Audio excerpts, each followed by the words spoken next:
Ladies and gentlemen, the 45th and 47th President of the United States, Donald J. Trump.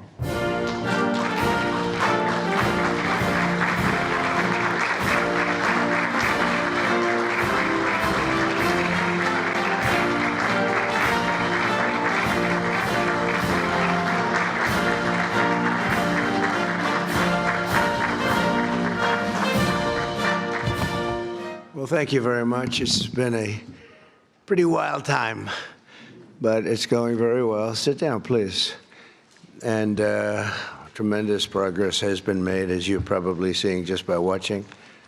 We're doing something. I built the military and rebuilt it and made it really strong in my first administration, along with a lot of other things we did. We had a great first term. And now we're using it. Unfortunately, we have to. But you're seeing how great it is. There's no military like it on earth, not even close. And we're doing very well in Iran. You see the result. And it's been amazing. We've knocked out 42 Navy ships, some of them very large, in 3 days. That was the end of the Navy. We knocked out their Air Force. We knocked out their communications, and all telecommunications is gone. I don't know how they communicate, but I guess they will figure something out. It's not working out too well. And they're bad people. They're just bad people. When you look at October 7th and beyond October 7th, look at all the killing that they've done over the years, for 47 years. And this had to be done. They were very close to a nuclear weapon. They would have had one if we didn't do our B-2 hit, Midnight Hammer. They would have had it 8 months ago. They would have had a nuclear weapon, and, you know, they're crazy, and they would have used it. So we did the world a favor. And they said, well, how are you doing on a scale of 0 to 10? How are you doing with the attack? And I said, about a 15, I would say, with 10 being the best. But it's something that had to be done, and we're doing it well. And I want to thank everybody involved. I'll be going right after this. I'll be leaving for Dover, very sad situation, to greet the families of the heroes coming home from Iran, coming home in a different manner than they thought they'd be coming home. But they're great heroes in our country, and we're going to keep it that way. There's always, when it comes to war, there's always that. But we're going to keep it to a minimum, I think, Pete, and going to be something, a service that we're really providing, not for the Middle East, but for the world. These were sick people, very sick people. This morning, I'm honored to welcome distinguished heads of state from across the Western Hemisphere for the first Shield of the Americas Summit. And it's something very, very special. Marco's been working on it very hard, so have a lot of other people, because it's a very important place for us. It's nice to be home. It's very, very important. You know, we go all over the world, 9,000 miles away, 12,000 miles away. I said, how long is this flight? Sir, this flight is 19 hours. I said, oh, that's great. I said, now I have flights that last for 2 hours. I like that better. Much better. But on this historic day, we come together to announce a brand new military coalition to eradicate the criminal cartels plaguing our region. And you have a lot of it. One of the things when we were talking backstage, you were telling me the crime, the cartels, and we're knocking the hell out of them where we can. We're going to go heavier. You saw what we were doing with the boats coming in. The boats, there's not a lot of people coming in by boats anymore. We knocked down drugs coming in by sea. Drugs coming in through water is down 96%. We're trying to find out who the other 4% are, because I think they're the bravest people in the world. Either that or they don't watch television, right? They're either very brave or they're not watching. But we're calling this military partnership the America's Counter Cartel Coalition. And that's what you need. You have cartels. They seem to grow in this region unbelievably rapidly. It has to do with drugs largely. Earlier this week here in Miami, Secretary of War Pete Hegseth, who's right here. Pete, you are fantastic, doing a great job. We're proud of you. And representatives of 17 different nations formally entered this new alliance. The heart of our agreement is a commitment to using lethal military force to destroy the sinister cartels and terrorist networks once and for all. We'll get rid of them. We need your help. You have to just tell us where they are. We have amazing weaponry, as you probably noticed over the last short period of time. But I want to thank members of the coalition, most of whom are friends of mine. Few of them I just met, but most of whom are friends, many of whom I endorsed. And they took that endorsement and they went on to win big. I haven't had a bad endorsement yet, right? He says, yes. He was happy. He was a couple of points down and went up like a rocket ship, right, in Argentina. But the president of Argentina is here, Javier Milei. Thank you very much. Thank you very much for being here. President of El Salvador, another friend, Nayib Bukele. You know, he is a man who we've gotten very close to. I saw him as a young man my first time. You were young and handsome. Now you're older and handsome. You're older and handsome. But he runs a good operation. That's all I care about, right? When I first saw him, I said, he's too young. And then I saw the job he did. I said, well, I guess he's not too young, because I was young and did well. But you've been a great president, and we appreciate the relationship very much. President of Paraguay, Santiago Peña, thank you very much. Thank you very much. President of Ecuador, Danielle Noboa. Danielle, thank you. Thank you, Danielle. President of Panama, I love that canal. Jose, I think he made the greatest deal in history. He bought it for $1. One of our brilliant presidents. I can't sleep over that deal. They gave it to him for $1. Jose Raul Molino, whereas, you know, you made one of the greatest real estate deals in history. Jimmy Carter, one of our great presidents. President of Honduras, Tito Asfora. Thank you, Tito. Thank you very much. Great to see you the other day. President of Guyana, Irfan Ali. Thank you. President of Bolivia, Rodrigo Paz. Thank you very much. Great people. Prime Minister of Trinidad and Tobago. And I have to be very careful with this because, you know, your first name is very similar to a first name that we have, but fortunately it's pronounced different. It's Kamala, as opposed to Kamala. I like Kamala better in many ways.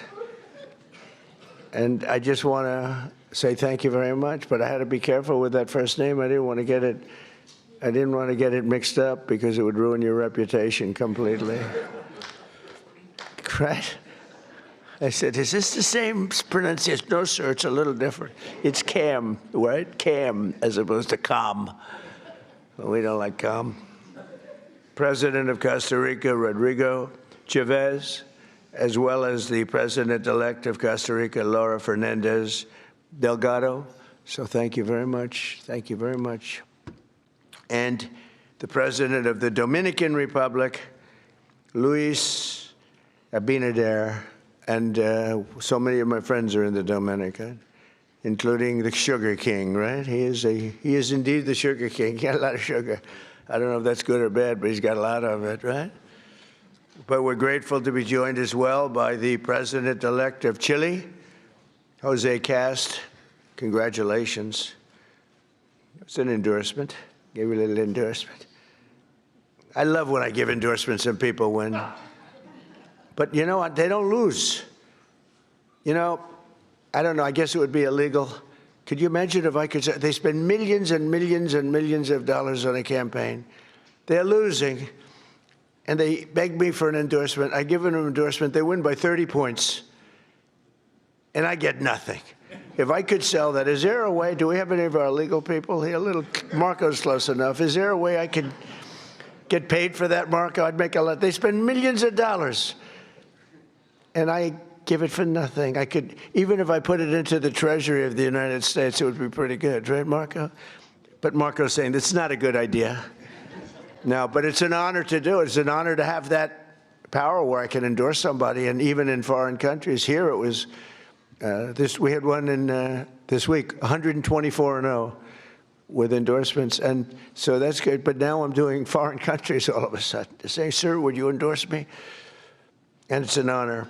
If I like you, I only do it if I think you're good. You know, if I think you're not good, I've turned down many more than I've accepted, believe me. I want to thank Secretary of State Marco Rubio for his leadership in organizing this really important summit. He's fantastic. He's a fantastic Secretary of State.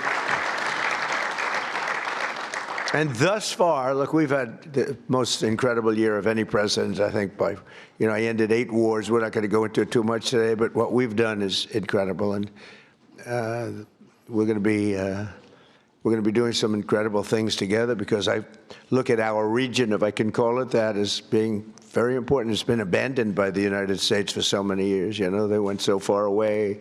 They went to these faraway places where they weren't even wanted. And a lot of stupid people, really stupid people. But Marco's going to go down, I think, as the best Secretary of State in history. That's my opinion. Now, I'm a little prejudiced because I like him, too. But I think he's on his way. So you've done 25%. You got 75%. He's got 3 years left. So he's got 25% under your belt. So far, you're leading. You're very leading by just about a smidge over a couple of pretty great ones, right? We've had a couple of pretty great ones, right? But I think he's going to do that. And I think Pete's right there, too. If Pete keeps going, he's going to be something, too. At what he does. All of the nations in this room share the same priorities: security, prosperity, free commerce, and the rule of law. And you want the rule of law. Sometimes your communities don't let you have it because you got some rough communities, right? That's why together we're also forming the Shield of Americas, a new organization to advance these shared priorities in our hemisphere. And we're pleased to be joined as well by Secretaries Pete Hegseth, Scott Bessent. Scott, thank you very much, Scott. Oh, but it has to be a big deal if you're here. Wow. He controls the purse strings of the country. You know, he goes on television and he just soothes everybody. He did it yesterday. The prices were going. He got on. He's a soothing person. He's actually a killer, but I don't want to say that. No, he's a soothing person. He goes on television. Right, Pete? I think nobody better. So we could use him for war every once in a while, you know, soothe. Although we don't really want that kind of a personality for war. We want your personality for war. You're just perfect. Howard Lutnick. Thank you, Howard. Chris Wright. Kristi Noem. Along with U.S. Trade Representative Jamieson Greer, who you all know and you deal with. You deal very successfully. I ask Jamieson all the time, can you get more? Can you get more? He's the king of tariffs, right? But he's very gentle. We want to be very gentle with our friends, right, Jamieson? Deputy Secretary of State Chris Landau. Chris, where is Chris? I haven't seen Chris. He's fantastic. He was an incredible student. He went to the best schools, and he was #1 in his class at all times. And Marco saw that and saw the talent he's got, and she said, that's the guy I want as a deputy, and I heard you're doing a great job. Thank you very much. Deputy Chief of Staff Stephen Miller. Stephen is, I don't have to tell you anything about Stephen. Everyone knows. There's nothing, Stephen, there's nothing I can say. He's fantastic, that's all I can say. And Senator Bernie Moreno, who's a credible friend of mine, and he ran a great race. He was not given much of a chance. He was running against a person who was there for a long time and was sort of considered a shoo-in, right, Bernie? And we knocked him out. We knocked him out. He's trying to make a comeback, but we took him out. And Bernie's done a great job. For decades, leaders in this region have allowed large swaths of territory in the Western Hemisphere to come under the direct control and transnational gangs have taken over and they've run areas of your country. We're not going to let that happen. We'll help you. And bloodthirsty cartels that impose their will through murder, torture, extortion, drug trafficking, bribery, and terror. And some of you are in danger. I mean, you're actually in danger. It's hard to believe. But we're working with you to do whatever we have to do. We'll use missiles. If you want us to use a missile, they're extremely accurate. Boom, right into the living room. That's the end of that cartel person. But we'll do whatever you need if you want. A lot of countries don't want to do that. They say, oh, sure, I'd rather not have that. I'd rather not have that. I believe they could be spoken to. I don't think so.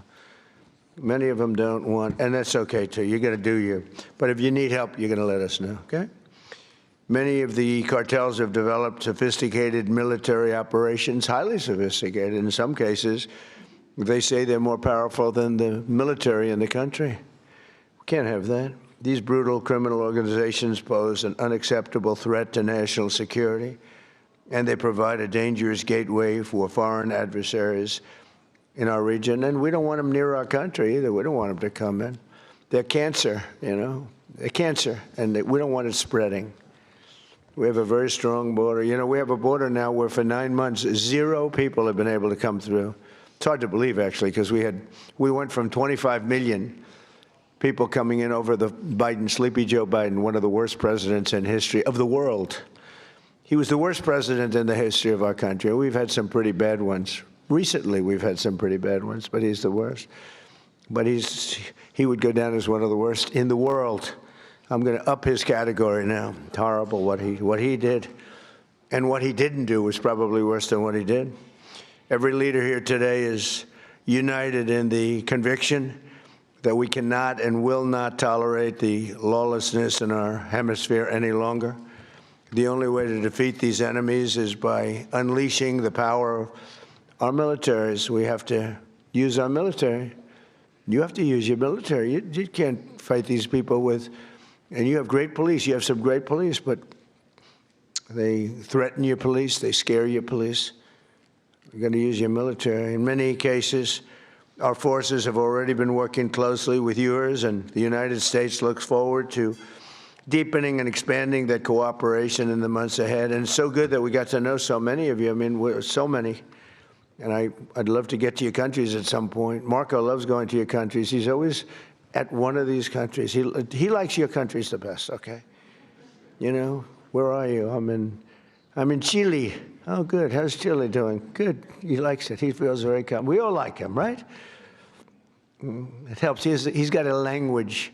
He's got a language advantage over me, because I'm not learning your damn language. I don't have time. I was okay with languages, but I'm not going to spend time learning your language. That much I won't do. Just give me a good interpreter. Interpreter, very important. And I know if somebody's good. I may not speak the language, but I know I had an interpreter recently that wasn't good, talking to a very strong person from a different part of the world. And I could tell, even though I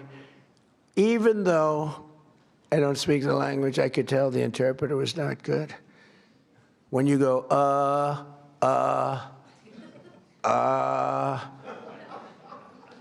when I give a long, flowing, beautiful sentence, and in this case it was a woman, and she gave it in about 1/4 the time, I said, well, their language may be efficient, but it's not that efficient. And I could also tell when I have great interpreters. Interpreters are very important. You know, you have a bad interpreter. You think you're doing well? Boy, did I do a good job talking to this one or that. Was I great when I spoke to Putin today? Was I great when I spoke to President Xi? Was I great? But if the interpreter isn't speaking right, or is weak, or is ineffective, or is just not good, or not interpreting your words correctly, in one case we had an interpreter who, when she disagreed with what we were saying, she actually changed it. We considered her a foreign minister, right? But no, the interpreter is, I talk about it all the time. Interpreters are really important. when you don't speak the language, they don't speak the language. People have no idea. People have no idea how valuable, and I'm on them all the time, people have no idea how valuable a good interpreter is. But over the last year, the world has witnessed the supreme power of the United States. We're the most powerful military country in the world. Again, I rebuilt it I spent so much time rebuilding it, over $1 trillion, and now we just had another budget. We may be going to $1.5 trillion. We're building a thing called a battleship, like in the old days, remember? We have a Secretary of the Navy, and he suggested, I've always said, why don't we have battleships anymore, shooting big bullets instead of, $3 million rockets? And they said, well, sir, we just don't have them. Nobody could give me the answer, but we're actually building 10 of them. And I said, you remember the old ones you'd see Victory at Sea, remember Victory at Sea? And you'd see these ships going through those waves like the waves were nothing, although the waves are pretty powerful. They knock out a lot of territory, but you'd see these incredible, they're pieces of art. Beautiful, most beautiful, the big battleships of the 1940s, right? Power. I said, well, would we ever want to bring them back? Because we have some of them. They're museums and other things. And they said, sir, the new ship is 100 times more powerful than what we were looking at with those guns in front. Amazing, right? 100 times. I said, you sure it's not maybe 90 times? 100 times more powerful. And we're building 10 of them. Not to use them. We don't want to use them, but by having them, nobody's going to play games. So, just good to have them. We don't want to use them. They'll say, oh, he's very militaristic. I'm the one that ended 8 wars. I'm the one that, and we have another one coming, I think. The easiest was that, and that was just, and as you would understand this, the hatred between Putin and his counterpart is so great, okay? It's so great that, Ukraine, Russia, you'd think there'd be a little bit of camaraderie, there's not. And the hatred is so great, it's very hard for them to get there. It's very, very hard to get there. So we'll see what happens, but we've been close a lot of times, and one or the other would back out. But we're losing, they're losing. It doesn't really affect us very much because we've got an ocean separating. I'm doing it as a favor to Europe, and I'm doing it as a favor to life because they're losing 25,000 souls. Think of that every month, 25,000. Last month, 31,000, both sides, 31,000 people died, mostly soldiers. So I have an ability to get those things done, to bring people together, and I did great with so many. India, Pakistan, that was going to be a disaster. I was raging for a number of days. I did that through trade. I used tariffs and trade, and it was amazing. But we did amazing. One was 32 years, one was 34, and one was 37 years, and we got it done very quickly. And we'll get this one done too. But the hatred is hatred's an amazing thing. People do bad things, and people don't get things done when the hatred is too great. That's a lot of it. Just as we formed a coalition to eradicate ISIS in the Middle East, we must now do the same thing to eradicate the cartels at home. So we did eradicate ISIS. Now, during the 4 years, we had a rigged election. You probably read about it, probably heard something. So it gave me 4 years to contemplate and to stage my comeback. I staged big comeback. They say it was a comeback. I didn't think it was a comeback because I had the people on my side. So I didn't view it as a comeback. But they did everything possible during that 4 years. They're crooked politicians, dirty cops. They're dirty cops. They did everything possible to make it impossible for me to win. And I won in a landslide. But during that period of time, I learned a lot. And I learned how you people, and I saw it so badly, how you're suffering with what's happening with the crime in the region. And I said, if we ever come back, we're going to eradicate that crime. And I'm going to work with you. And if you want, we're going to do it. We can do it pretty easily. As part of our commitment to countering the cartel presence in our region, we must recognize the epicenter of cartel violence is Mexico. The Mexican cartels are fueling and orchestrating much of the bloodshed and chaos in this hemisphere, and the United States government will do whatever is necessary to defend our national security and to protect the safety of the American people. No, look, it's coming through Mexico. And I like the president very much. She's a very good person. She's got a beautiful voice, a beautiful woman, but beautiful voice. President. I said, let me eradicate the cartels. No, please, President. We have to eradicate them. We have to knock the hell out of them because they're getting worse. They're taking over that country. The cartels are running Mexico. We can't have that. Too close to us, too close to you. But everything comes in through Mexico, mostly. At the same time, all of us must recommit to ensuring that law and order within our own nations, and that includes showing zero tolerance for the gang activity, tremendous gang activity in Venezuela. That's in much better shape than it ever has been. We've developed a great relationship in Venezuela.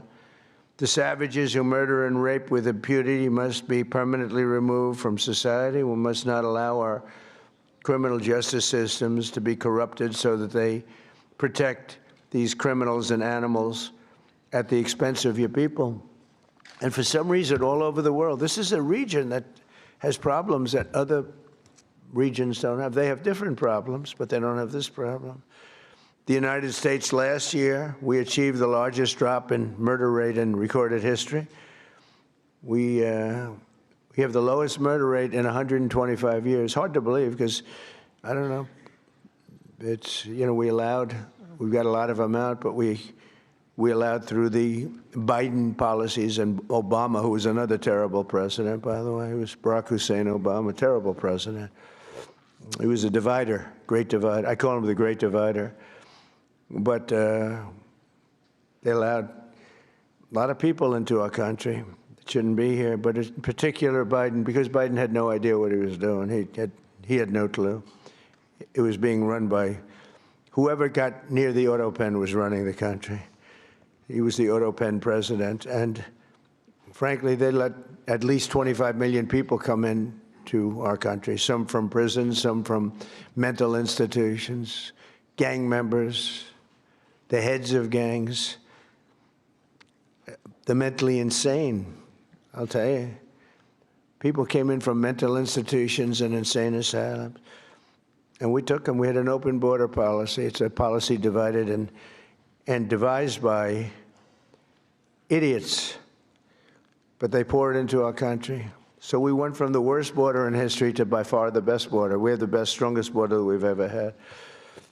We have great people that did that job. By securing our border and cracking down on traffickers and smugglers, we've reduced the fentanyl pouring across our border by 67%. This is in our first year, Give me a little more time, we'll do better. 67%, which is a number that's unthinkable. They say if you could do 2%, 1%, but we got it down 67%. And we got a lot of the murderers out. We had 11,888 murderers allowed in our country with this ridiculous open border policy that these eggheads put in. But we're also working closely with you on ending human smuggling and the implementing of the Safe Third Country agreements, which are very important.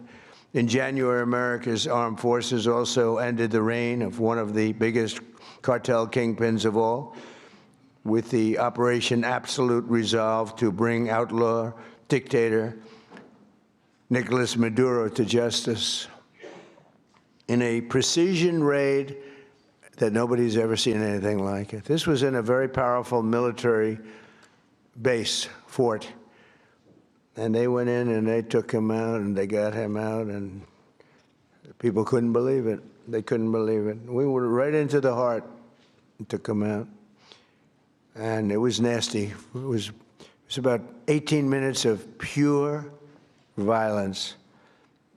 And we took them out. We lost nobody. Not one person was lost. Not one aircraft or no military equipment, zero. People have never seen anything like it. And you're talking about into a military base with a lot of soldiers, good soldiers. Since that operation, we've been working closely with the new president of Venezuela, Delcy Rodriguez, who's doing a great job working with us. I mean, she's doing a great job because she's working with us. If she wasn't working with us, I would not say she's doing a great job. In fact, if she wasn't working with us, I'd say she's doing a very poor job. Unacceptable. No, but she's doing a great job, Marco, right? And she gets along great with Marco. And we're taking out tremendous amounts of oil. They're making more money now than they've ever made. We have the big oil companies in. They are making more money. We're getting some. They're getting a lot. They're making more money now than they've ever made in the history of their country. Can you imagine? And it's being spent properly, and they're watching it closely. And I'm pleased to say that this week we have formally recognized the Venezuelan government.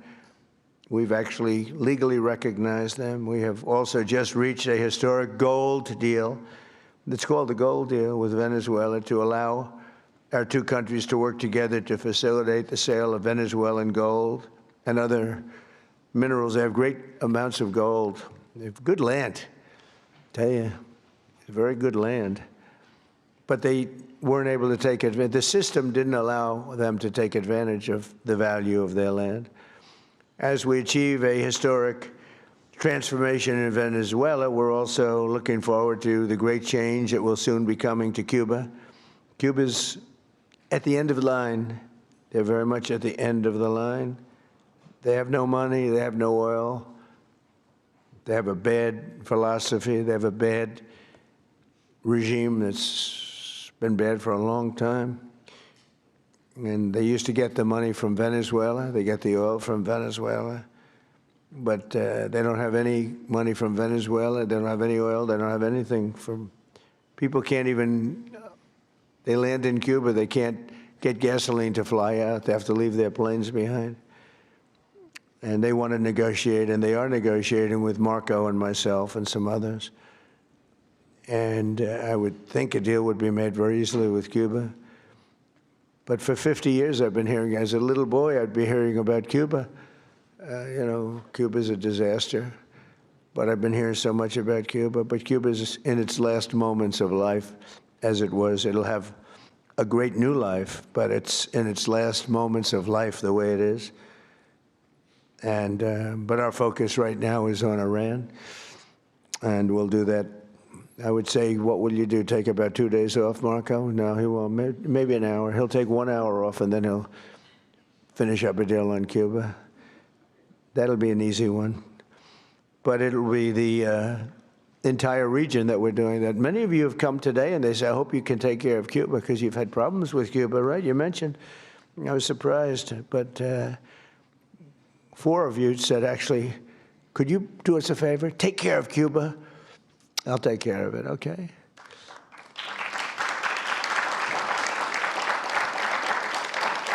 So, and as these situations in Venezuela and Cuba should make clear under our new doctrine, and it is a doctrine, we will not allow hostile foreign influence to gain a foothold in this hemisphere. That includes the Panama Canal, which we talked about. We're not going to allow it. And together we'll protect our sovereignty, our security, and our cherished freedom and independence. And just in finishing up, the nations gathered here today are filled with unlimited potential. You have tremendous potential. It's a great part of the world. But to fulfill that tremendous potential, we must smash the grip of the cartels and criminal gangs and horrible organizations run by, in some cases, absolute animals, and truly liberate our people. And some people are afraid to do it because they've gotten such a foothold. But I think you can get out of that, and we'll work with you if you need. With the courage and resolve of the leaders in this room, great leaders, will make our nation safer, stronger, richer, and more successful than ever before. So I want to thank you all very much for coming. I look forward to the incredible progress that's soon to come. You're going to see some incredible things. And now I'd like to ask Secretary Rubio and Secretary Hegseth to say a few words, and then I'll sign a proclamation formally launching the America's Counter Cartel Coalition, which is what it is. It's a counter cartel coalition. And thank you all for being here very much. Appreciate it. Thank you.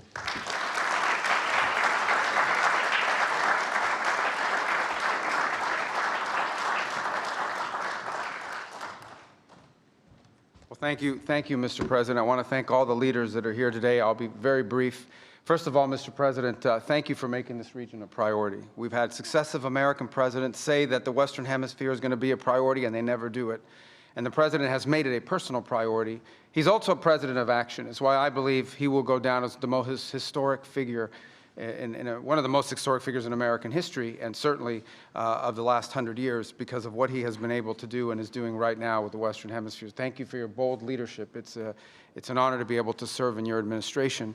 And, Mr. President, 2 points I want to make. The first is we have a lot of allies around the world, and we are grateful for our allies. And the countries represented here today, all 12 of the leaders here, are allies. But they're more than allies. They're friends. At a time when we have learned that oftentimes an ally, when you need them, maybe may not be there for you. These are countries that have been there for us, and these are leaders that are not just allies, they are friends, and they are always willing to work and cooperate with the United States, and we're grateful to them. And as you said, Mr. President, these are also countries with extraordinary potential. Some are fulfilling it, some are well on their way to fulfilling it.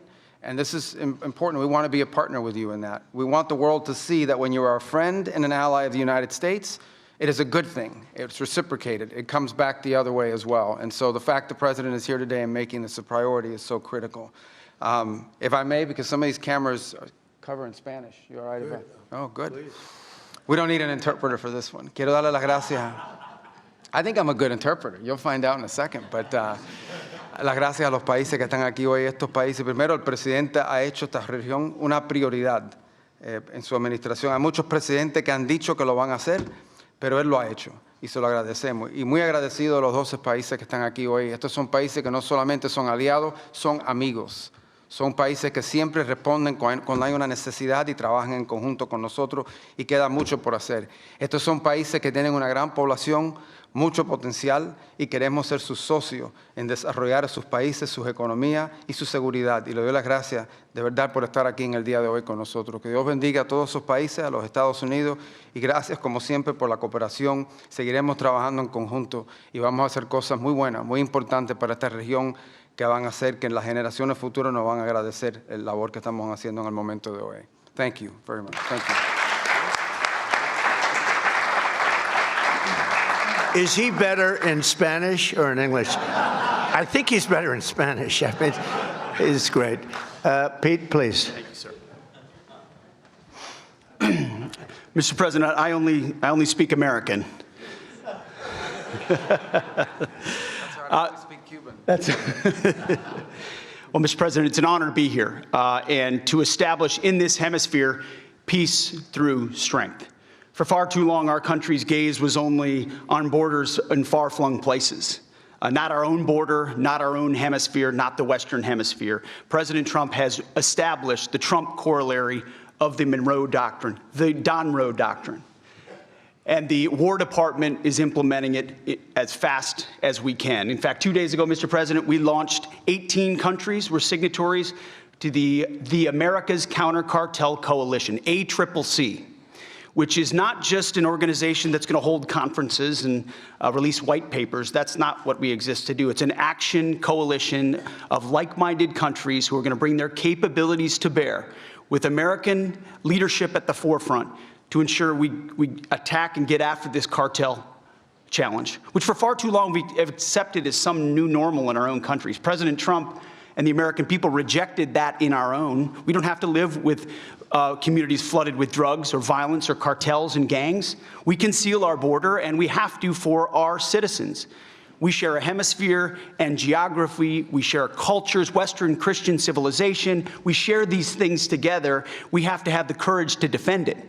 And we have a commander-in-chief in our country who's set that compass heading. And at the War Department, we look forward to working with all of your countries and more that are not here to say, with our shared assets and our intelligence and our capabilities, with American leadership, we will go on offense against the cartels. They will know that we're just around the corner. Whether it's drug boats or on land, the America's Counter Cartel Coalition, the ACCC, will be a force for good, for peace through strength in this hemisphere. And we look forward to working with your great countries. Thank you very much. Thank you, Mr. President.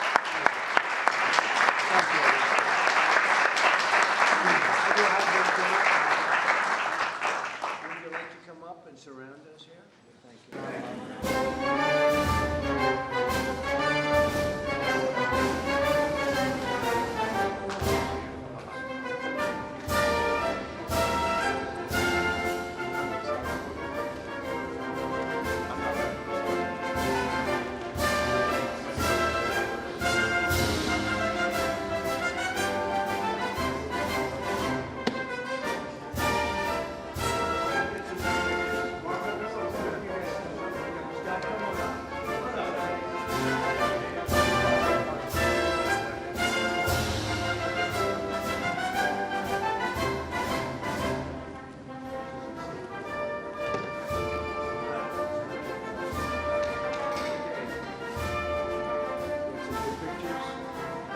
Big deal, actually.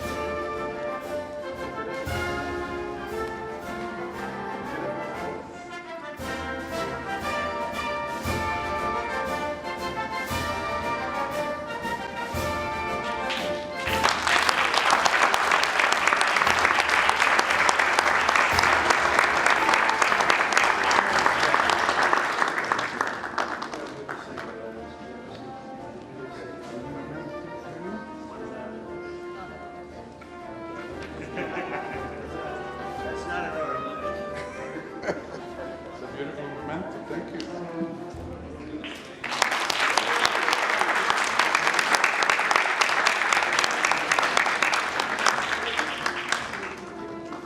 Thank you very much, everybody.